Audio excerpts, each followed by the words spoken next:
very much have to excuse my hair. It is super not great. I had this wild idea when lockdown started that I would stop bleaching my hair and I would maintain the pink for as long as possible, and I would just let it breathe and be a bit healthy for 2 minutes. I hate the look. I hate it so much. I hate how it always looks greasy, you know, because the black roots are coming through and it looks like you just haven't washed in like 1,000 years. It's not a good look and I hate it.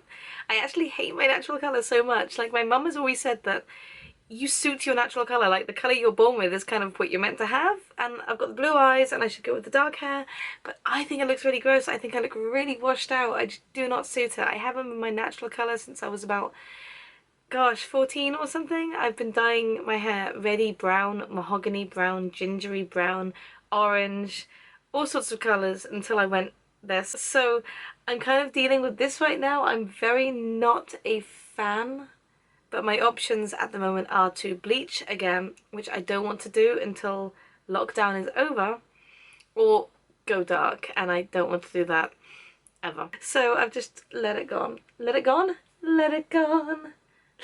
Let it go. I'm not good at this YouTube thing. I've been doing YouTube now for 3.5 weeks. I have to have another video up on Wednesday, and so far I've done 3 in a row, and I really want to make it 4 so I can say I've done a whole month and I'll be really excited, and that's really good. But I haven't done any art lately, and I bit all my nails down, which I didn't want to do like a close-up video on my art, because then you'd see my gross little nails and I don't want that. So I was like, what do I do? What can I do for Wednesday? And I figured I might as well do one of these vloggy things, because I don't want my channel to only be art. I do want to do other things. I want to do vlogs. I want to do trip reports and convention reports and just travel videos when I can leave the house. And I want to do just normal chatty stuff like this. I want to get more used to talking to the camera like this, because at the moment I still feel really dumb doing it. So ages ago I asked my Instagram and Twitter followers if you had any questions, just to try and do like a Q&A video type thing, like something that I could do to sort of start the channel in a way. What inspired me to get into art, and pyrography specifically? Nothing inspired me to get into art. I've always drawn. I have terrible pictures of ponies and unicorns and dragons and foxes and wolves and lions and stuff that I did when I was a kid. Just always drawn. What inspired me to take it professionally, if you could call it that? I went to Icon 1,000 years ago, and there was a little artist alley table there, and there were artists selling their work, and I saw them and I got talking to them. I realised that I could sell my work at conventions. That's what was the big driving factor of me actually doing what I do now. When I got into the furry fandom 1,000 years ago, I realised that people were drawing furry art and taking commissions, and that was a thing, so that inspired me to get into it properly. I really want to do like a video on my whole introduction into the comic village art convention world, and I also want to do a video on my introduction to the furry fandom, so those are 2 things that I will do at some point. I've always done art, and I found out that there were conventions and there were fandoms, and they moved me into taking art more professionally, which is really fun, because obviously you are told not to do furry art or not to do fan art if you want to be a professional artist. But I do make money on my art, and I do it by selling furry stuff and fan art. So, and pyrography specifically, I don't know actually. I found someone doing it online and I was like, hey, that seems like fun, and I asked my mum for like a pyrography kit at Christmas. She bought me like the little starter kit, and I really enjoyed it. I find it very similar to just drawing. I don't find it that difficult. It is harder than just drawing, because obviously you have to work with the grain of the wood, and mistakes are very permanent. But I also find it far more satisfying in that when you draw, you can spend hours drawing a piece of art on a piece of paper, and then you have a piece of art on a piece of paper, and that's great. But when you are doing something really thick and physical and tangible, like a wooden plaque or a box or something, and the final result looks awesome, and I'm really happy with the results that I have so far. I still have a lot to learn, but I'm still kind of new at it. You know, compared to like my doing digital art or doing other art in general, I'm very new at pyrography, and I've only just this last year started doing commissions, pyrography commissions, because I just didn't have the confidence before then. So I find it far more satisfying as an end product. And it's funny because I never liked producing something that I would sell one item of and then it's gone. Like with prints and stuff, obviously you can produce a print and then you can sell thousands of them and that's cool, and it's always this like constant thing. Whereas you make a thing and then you sell it, it's gone, and then you have to make another thing, and it's a lot of work. But with pyrography, I don't mind that. I find it really satisfying to like have a table of one-off, one-item things and sell them, and I know that they've gone to good homes. I love getting photos from people who are like, oh, here's my piece hanging up in my room, or here's my piece just on the table if it's like a box or something, and I find it really satisfying to know that I created this one thing and there's only one of it and it's there and I sold it and it's great and someone has it and they love it. What makes a great convention? With me, it's just, I think with me, venue is a huge part of it. I went to a convention last year, and I'm not going to name any names, because it was an incredible convention. It was so much fun. I had so much fun there. All the cool people were there, all my friends were there. The events and the panels and the games and just the atmosphere of the con was incredible. It was so much fun, but the venue was pants. It was only a little con. But the venue was, it didn't have like a good social area. It didn't have like a central bar or even just like a central seating area. Anyone in the UK who has been to like a big summer con has probably been to Warwick, and I think Warwick is like the like mecca of UK convention areas. It is just such a wonderful venue.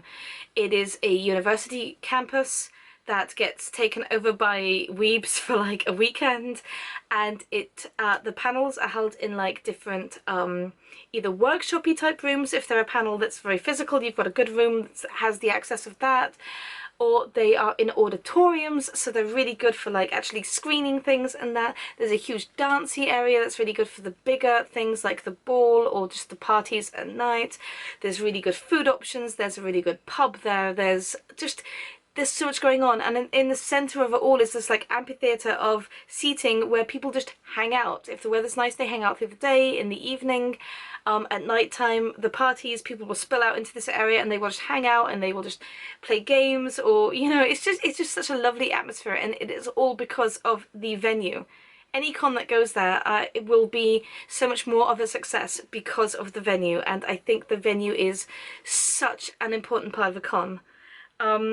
What else makes a great convention? I think just good events or panel, like a good variety of events and panels. Like I personally am not that into cosplaying. I don't really cosplay myself. I'm not really that much of a cosplayer. I love it and I would love to do it more, but I'm not good at sewing or making crafts in like that sense. I'm really bad at it. Really bad at it. So if there were loads of panels that were only about cosplay, I wouldn't be that interested, and that's not a slight on that at all, because there are thousands of people that would be, but not my thing. So me personally, I prefer more social things. I prefer like pub quizzes, just quizzes in general.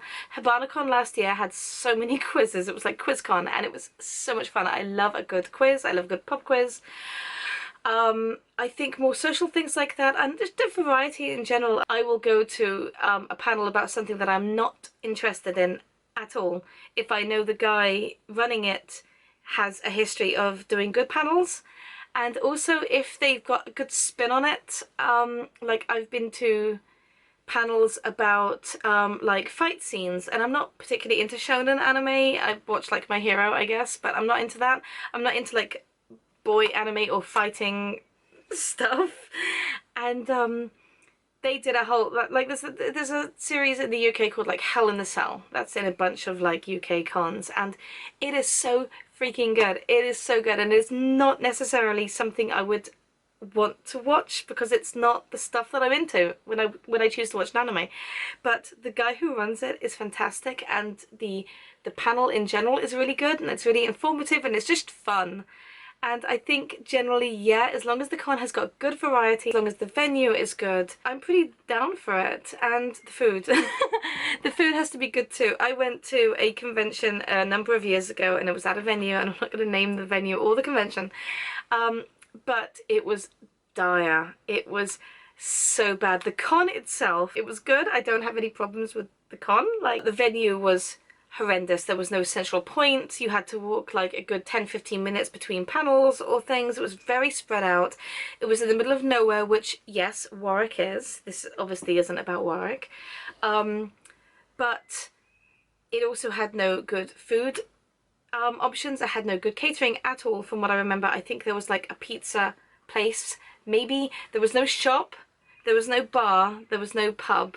And I hate to be like, hey, drinking, hey, but in the UK con scene, pub is like the thing, the bar, just like the pub quiz, and just it's somewhere to go. Like, we tend to go to the bar or like whatever and just have a few drinks and play card games or just hang, and there was none of that. And I remember spending a whole lot of time between the panels and things we wanted to do in like one of our rooms just hanging out and listening to podcasts. And again, not a reflection on the con, because from what I remember, the con was great. I certainly don't remember anything bad about the con, but the venue was horrendous. I remember we found online that there was a pub that served pub food, and it was a good sort of like 40-minute walk out of the grounds into the wilderness, and that's where we went. And we actually missed the closing ceremony, I think it was, because we were like, well, you know, what do we do? Do we eat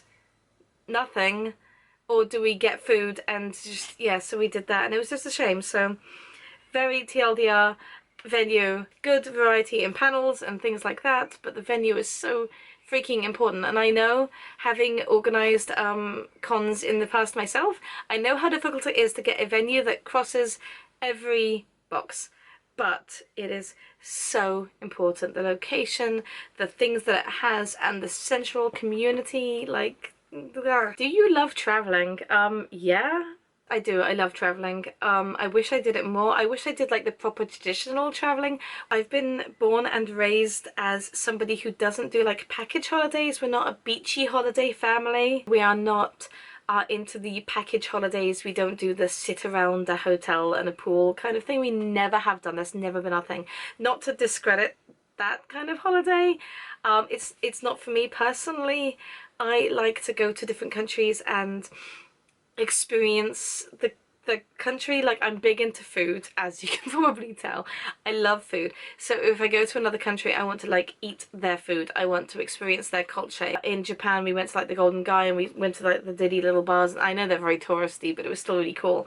I've always been far more interested in like going to America, going to South America, going to Asia, which is why Tokyo was so huge on the list. What city would you like to live in most? In the world? Near LA? That sounds so trite, but Santa Monica and Venice in particular have been like such homes to me, like in here, ever since I was about 14, 13 years old. Not even begin to explain how much I would love to move out there. And I know rose-tinted glasses and all this, but I just want to experience that life more realistically, but still not going to happen. I would move to Manchester, or at least near Manchester. I've always loved Manchester. I've been there quite a few times. I've got friends who live there. I go there for a couple of conventions every year, and it's just such a cool city. It's got such a cool vibe. There's so much going on there. I love big cities. We don't really have any of them around here. Like, the biggest city I have is Bristol, and that's not it's sprawling, but it's not big. I love the high-rise buildings. I love the just the stuff. Like, in Manchester, there's such a cool vibe going on. It's very arty. It feels really cool, and I've always enjoyed my time there. There's loads of good food there. There's loads of good bars there. There's loads of good... Do you like daily outfits? Yeah, I wear an outfit daily. Do I like daily outfit posts? Yeah, I love them. I find them really inspiring and cool, especially when you do daily outfit posts that are like vintage outfits or Disney bounding or just something a little bit different. I think that's really cool. I personally would love to do a daily outfit post. Like, I have loads and loads of dresses that I never wear because I'm bad and I can't fit half of them anymore. But I would love to do, like, say 30 days of dresses where I'd wear a different cute dress every day. That's something I would love to do. It's on the list. And that's it. I was only asked a couple of questions because I don't have many friends. Thank you for watching very much. I'm sorry if you were expecting art and you didn't get it. Ideally I will do 2 videos a week, one that will be art and one that'll be skippable. I will see you all next week with probably art, maybe, if I do it, if my nails miraculously grow. Thanks for watching, and I will see you guys very soon. I just would like to say that I am not good at this at all. What is this? Why do we do these hand things? Gross. What inspired me to get into